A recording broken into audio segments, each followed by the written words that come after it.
and welcome to Cool Cards. This is the channel where we review cards, collectibles, and other cool things. And today, in this video, we will be checking out 6 key rookie cards from the 1970s. These are cards you cannot afford to pass up in your collection and should buy as soon as you get the chance. So let's get into it.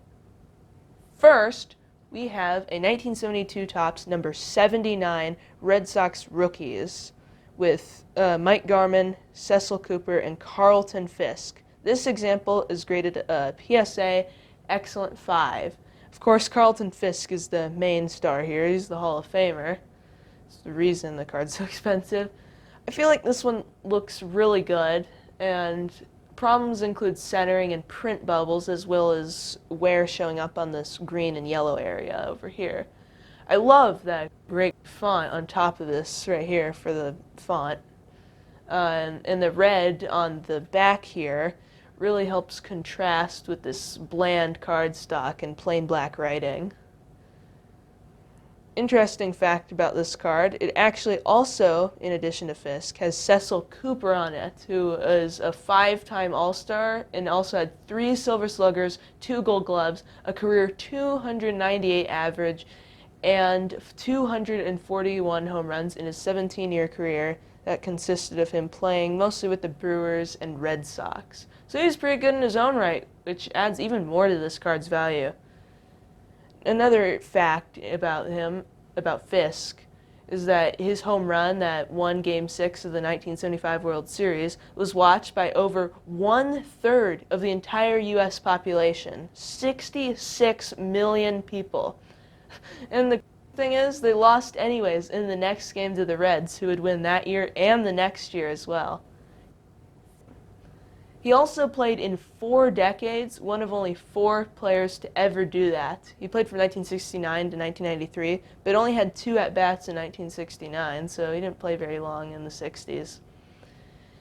He also set records for games played with 2,226 and home runs, 376, by a catcher. Both records would later be broken by Ivan Rodriguez. PSA 9 of this card goes for around $1,300. Next, we have a 1974 Topps number 456 Dave Winfield rookie card. Winfield had a great career, and this card may be ungraded, but it looks great. This is very centered, which is impressive considering centering was a big problem in the 1974 set.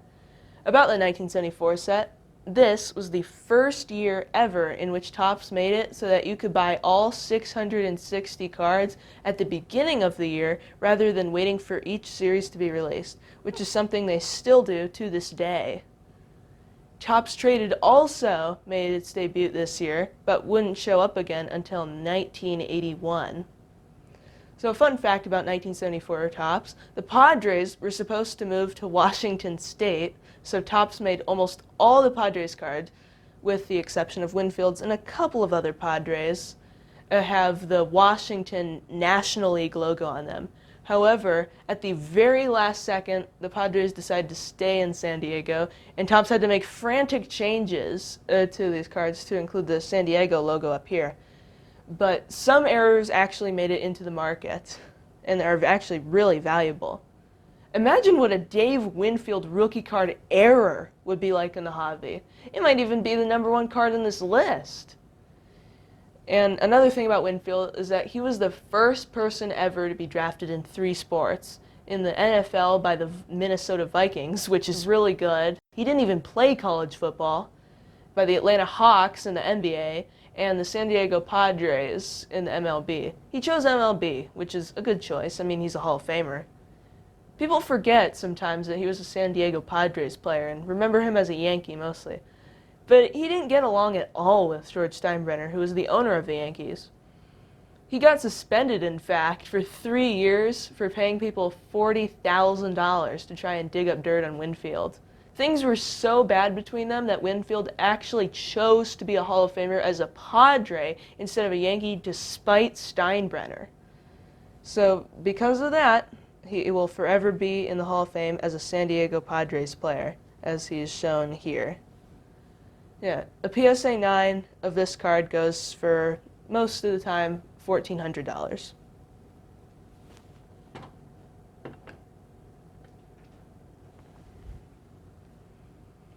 Okay, the next card we will be seeing is the 1979 Topps Ozzy Smith number 116 rookie card.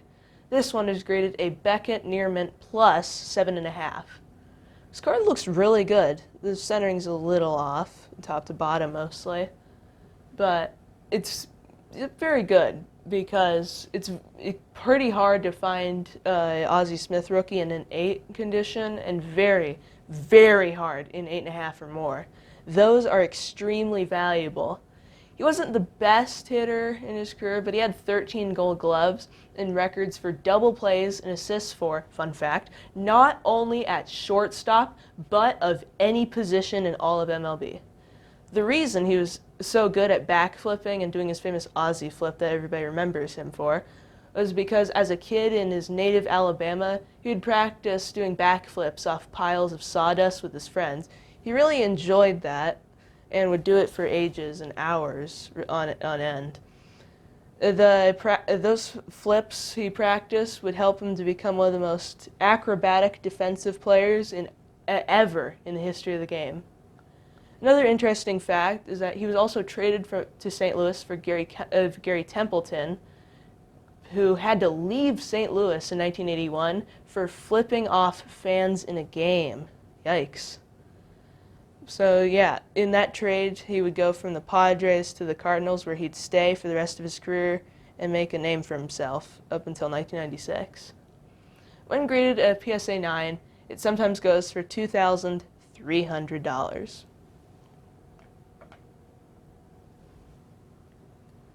Moving on, we will now be looking at the 1971 Topps number 26 Bert Blyleven rookie card.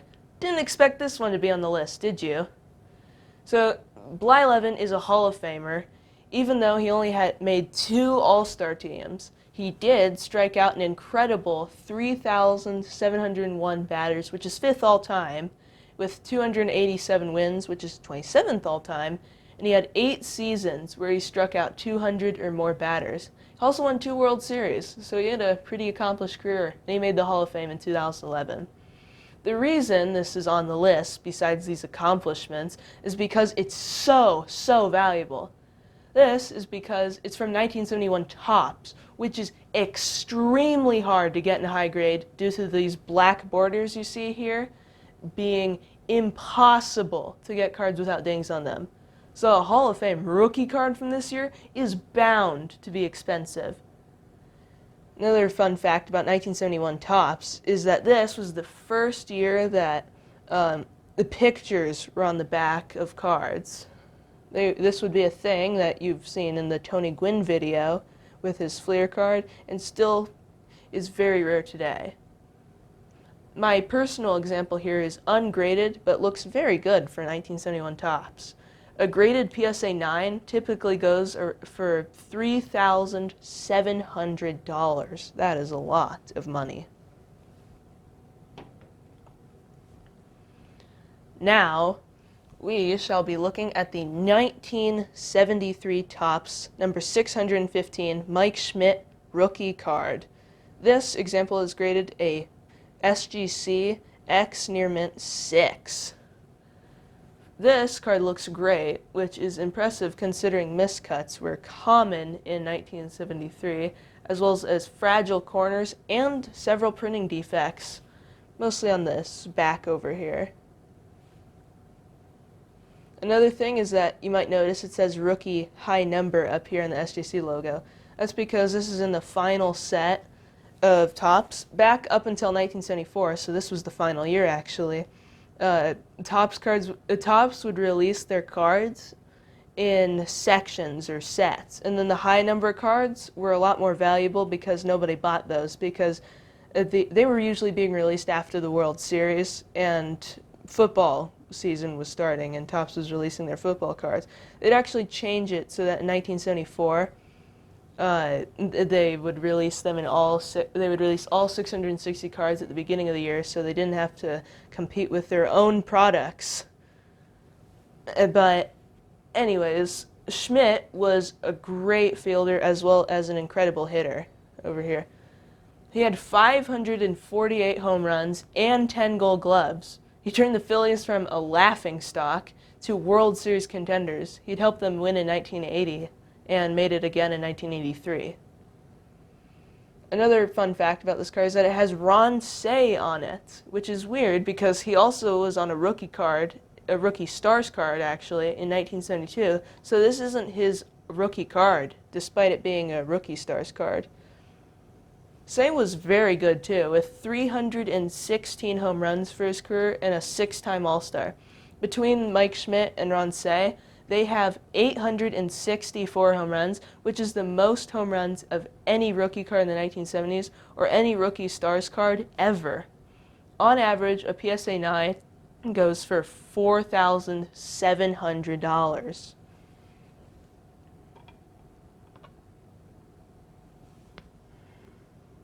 Finally, we have a 1975 Topps number 228 George Brett rookie card. This example is graded a Beckett 6.5.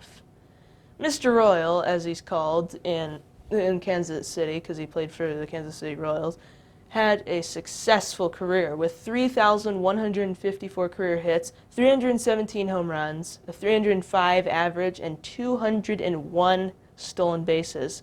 He is one of 4 people to ever do that, to have 300 home runs, 300 average, and 3,000 hits. One of 2 with 200 stolen bases, in fact. His best season was in 1980, where he hit 390 and won his only MVP award while going to his first World Series. He wouldn't win that year. He lost to the Phillies, who were led by Mike Schmidt over here. But he would win in 1985 over the Cardinals. Print bubbles, tilting, and centering are common problems, as well as wear and tear on the borders. Let's talk about the card, though. I love the 3D lettering on this title up here. It has a unique style that matches the 1970s very well. The pose is pretty cool, too. He looks very intimidating there. So if we look on the back, the cartoons are still a thing up here. I love the little fact about what they called this a squeeze play. But it also shows the statistics from the major and minor leagues with a nice little green border up here encasing it. I think that looks really nice. He also had another rookie card actually from the same year, which is 1975 SSPC by the company SSPC, that was making cards at the same time. It's very bland, but I like the photo more in the SSPC card than the Topps. There's a plain white background up on the back with very simple sentences about his career. No real stats, I guess, being encased like on the 1975 Topps card. But I feel like overall, in terms of design, the 1975 Topps George Brett is much more creative and looks a lot better. But I feel like the 1975 SSPC card is still a very important card to own. Overall, a unique group of cards. The Topps card here goes for $4,750 in PSA 9 condition. This is an impressive list, but there were also many more incredible rookies from the 1970s too, including Robin Yount, Dave Parker, Jim Rice, Dennis Eckersley, and Goose Gossage, to name a few. We may do a part 2 in the future, so be sure to let us know if you want one down in the comments. But that's it for this video on key rookie cards of the 1970s. Please be sure to like, subscribe, and watch out for more videos coming in the future. But for now, I'd like to thank you so much for watching this video, and we'll see you in the next one. Bye!